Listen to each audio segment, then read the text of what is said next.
અને auto rickshaw ચાલક એસોસિએશનની ભાડા વધારાની માંગ ગાંધીનગરમાં મુખ્યમંત્રી નાયબ મુખ્યમંત્રીને રજૂઆત કરવા માટે એસોસિએશનના હોદ્દેદારો ગયા હતા। છેલ્લા 4 વર્ષમાં રિક્ષાના ભાડામાં વધારો ન કરાયો હોવાની તેમણે રજૂઆત કરી। 1.2 કિલોમીટરના ભાડામાં 10 રૂપિયાનો વધારો કરવાની માંગ તેમણે કરી છે, તો ઓછા ભાડાના કારણે રિક્ષા ચાલકોને નુકસાન થતું હોવાની રજૂઆત કરી।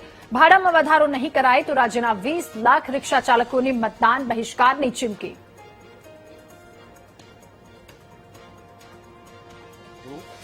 છેલ્લે રિક્ષાનું ભાડું 10/6/2022 રોજ વધાર્યું હતું અને હાલ હવે 4 વર્ષ થઈ ગયા, 2026 છે।